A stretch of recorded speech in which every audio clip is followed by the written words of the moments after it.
everyone! And welcome to the podcast. We're back! We're back! That's right! Been a decently long hiatus. A lot was going on. But now we find ourselves in a time where not much is going on.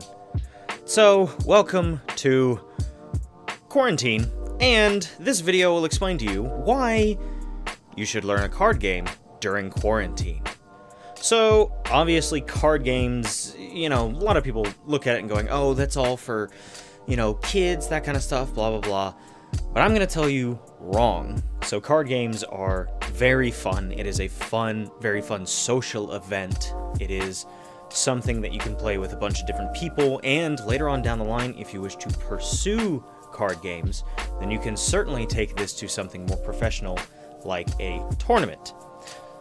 Now, all of the card games on this list are, for the most part, the big card games. Most people know about these, but there's no shame in that. If you have a different card game that you play, or if you want to choose a different card game other than the ones that I have listed, then by all means, that's perfectly fine. There is no shame in what you play. Everyone has their favorite, and we should all respect each other for it. And before we get into the list, I am going to mention that each of these have some way that you can play online. While we are still locked down and we are in quarantine or lockdown or whatever you want to call it, you don't exactly have the chance to go to a card shop or meet up with other friends and play the cards in real life. However, all of these do have online options, and some of them even have some mobile games, so luckily you do have that as well. Also, one key thing that I've been doing for the card games is I'm playing a game called Tabletop Simulator on Steam. With Tabletop Simulator, you are able to download any table for any board format for any of these card games, and you can import any of these as well. So, with those out the way, let's just jump right into it. So, first on the list is Pokemon, the Pokemon card game. Now, why is this one first on the list? Well, first and foremost, it's a decently easy card game to get into if you are completely new to card games. This has very simple rules, very simple play styles, which, kind of makes sense when you take a look at this entire card game is geared towards children. Obviously, this is meant to be tied in with the games, which is the, main focus of Pokemon, but luckily you don't have to play the games in order to play the card game. Obviously, knowing the games a little bit gives you a little bit of knowledge on it, but not too much. So, luckily, with these easy, simple rules and easy formats, which, unfortunately, there are 4 different formats to it, which we'll get into a second. But each of these are also almost virtually anywhere. There's a couple different places that I have seen Pokemon cards available that none of the rest on this list are. So luckily, this is a very easy game to get into and grab and essentially just go. You can easily go to a Target or a Walmart or almost any major grocery or drugstore, and you can find just a couple packs for it. And that can be a great way to get started. Now, as far as the formats, for the formats of each of these card games, it's essentially going to be figuring out which format you want to play. Luckily, you can do any of these, multiple of these, or none of these at all and go to a different card game. That's all based on your preference. But Pokemon has 4 different formats. The standard format, the expanded, the unlimited, and then what they call the theme format. The standard is essentially their seasons style. So it is obviously tied in with the games, and any new game that comes out, there's going to be a new season for the cards. Because of this, most professional tournaments only play with the standard format, this season style, which have a limited card pool, and thus make it a little bit more fair and a little bit easier. The expanded is any set. So any set from the beginning of the card game up until this latest set. So luckily, that's one that I started playing and is a pretty great way to get into it. Now, the only thing with the expanded format, though, is it does have a ban list. So if you do wish to play expanded, then be sure to check on that. If you don't want to deal with a ban list, you can certainly check out the unlimited format. The unlimited format is essentially the expanded, but with virtually no ban list. Obviously, there's still some cards here and there that you aren't allowed to play in the game, which kind of makes sense, but the unlimited is going to allow any card that you have picked up and use at any time. The last format is the theme format. That one's pretty self-explanatory. That one, you pick up a structure deck and you play with that. That's really all there is to it. The theme is also a very great place to start playing this card game. The theme decks already have everything in them that you need to start playing. And obviously with any structure decks, then you will have a rule guide which can teach you how to play the game. So Pokemon is a very good game to get into for first-time players. Also, Pokemon just recently came out with the Sword and Shield set, which essentially starts a new season. So if you did want to get into the standard format, then that can be a great place to start.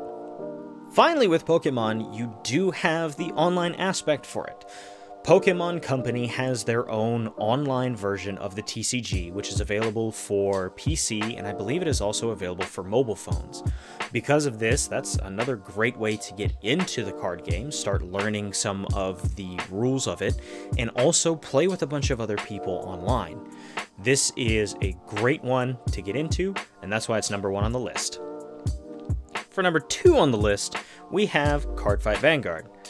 Now, Cardfight Vanguard isn't as widely popular as some of the others on this list. It is certainly not as popular as Pokemon.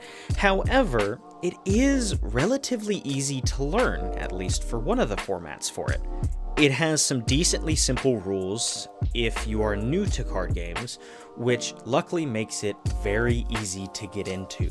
Another great thing about Cardfight Vanguard is the ease of accessibility for building your own deck.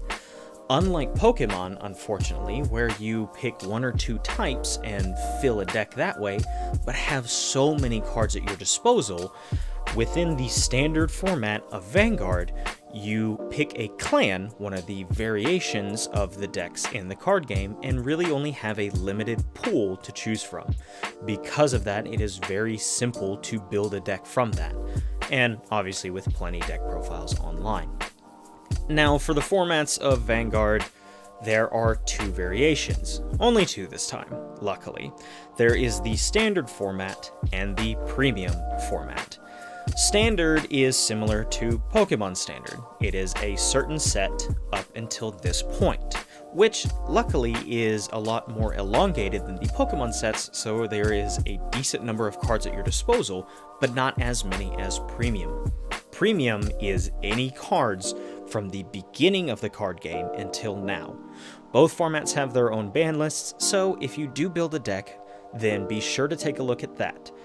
But there is a lot of fun with both formats. Premium, of course, having more styles of play than Standard. But Standard is a very newcomer-friendly style to play. As for Cardfight Vanguard and its online capabilities, there is not a whole bunch available, except for Bushiroad, the company that owns Cardfight Vanguard, just recently came out with a mobile game, Vanguard Zero. Vanguard Zero is a very simplistic style of Vanguard. It is certainly not the newer effects and the newer cards, but it is a great way to start learning the card game and the basic mechanics of it. Now keep in mind though, if you do play Vanguard Zero before learning Cardfight Vanguard, there are some different rules between the mobile game and the physical game. Luckily though, you can get most of the basics down from that. And for number 3, we're going to talk about Yu-Gi-Oh! Yu-Gi-Oh! Is a very popular trading card game. Many people know what this one is, mostly because of the anime and the memes that spawn from it. It's time! The only thing with Yu-Gi-Oh! Is that it's a little bit more difficult to learn for newcomers. There are so many rules and different styles of summoning mechanics. The way that you summon your monsters, there's a whole bunch of them. Luckily, Yu-Gi-Oh! Does have 3 different formats, and one of them is a lot more welcoming to new players. The formats are the standard, essentially the regular format, which is any card from the beginning of the card game until now. They do have the speed format, which just came out recently. Speed is a much more dumbed down version of the duels, but gets the basics before you start venturing out into the standard game. So I do recommend speed duels before you start the regular game if you are a newcomer to this card game. And the last format for Yu-Gi-Oh!, which just recently came out and isn't actually out yet in the physical card game yet, but it should come out before the end of this year, is Rush Duels. We don't know too much about Rush Duels, except it is also very dumbed down. Not quite like Speed Duels, but in its own quirky way. And obviously when that comes out, then we'll talk about that a little bit more. One of the great things with Yu-Gi-Oh!, however, is the deck building capability. The decks are similar to Cardfight Vanguard, where there are specific clans that you have and only a limited number of cards that you are able to use. Yu-Gi-Oh! Has archetypes, essentially. These archetypes revolve around certain playstyles and bounce off of each other very well. Obviously, there is more cards that you can put into a deck and more that boost the deck, so it's not as cut and dry as Vanguard. But find an archetype that you do enjoy playing, or something that may sound like your style of play, and you can certainly find profiles aplenty online. You then will be able to take those and experiment with your own decks, but it is very limited compared to all of the cards within the game. So luckily, building is relatively simple, unless you're building your own deck, which is a whole other can of worms. As for the online playing of Yu-Gi-Oh!, luckily there's a couple different options. For PC, there is the YGO Pro app, which you can download, build your own decks, and play with multiple people online. So that is a great way to play with friends and with other players alike. There is also the Legacy of the Duelist games, which is available on PC, it's also on Switch, and I don't think it's on any other consoles. But that is another great way to get started. It is the standard card game and mostly focuses around archetypes that are available in the anime. So a lot of characters might seem a bit weird, but it's still pretty fun to play. So there is that. Then there is also the Duel Links app that is available on mobile and on PC, and that is more akin to the speed duel formula with a much more limited field, card pool, and play style. So again, I do believe speed duels are much more welcoming towards newer players, so the Duel Links game would probably be a better place to start if you are completely new to Yu-Gi-Oh!, let alone completely new to card games. And the last on the list is Magic the Gathering. Magic the Gathering is probably the most popular trading card game, at least here in America, for sure. It's been around the longest, at least for all the ones that I've mentioned on this list, but because it's been around the longest, in my opinion, that's one of the most difficult card games to learn. That being because there's only 2 formats for this card game, and both of them essentially allow every single card from the beginning of the card game until now, which is a massive card pool to choose from. And unlike Cardfight Vanguard and Yu-Gi-Oh!, Magic the Gathering doesn't really have set archetypes. While you can still play certain types of decks that bounce off of each other very well, for the most part, Magic the Gathering has a system based off of colors. So from the colors, you can pick a couple and build a deck around that. but each card is corresponding to a color or a couple different colors. And this means that you have a massive card pool to choose from when building a deck. This being said, however, Magic the Gathering does have a relatively simple rule set when looking at it subjectively. These rules do not bounce around a whole bunch, and they aren't super convoluted like, say, Yu-Gi-Oh! So, because of that, it is a very simple game to learn. It's just the deck building potential is massive. Again, you can find plenty of deck profile videos online for any style of gameplay that you would like, and you can go off of that one, but building from scratch is a little bit more difficult. As for the formats of Magic the Gathering, there are two. The standard format, the standard playstyle with any card, and EDH, which is Elder Dragon Highlander, also more commonly referred to as Commander. Commander has its own quirky set of rules, such as only having one card of each card in your deck as opposed to 4, and multiple different rules like that.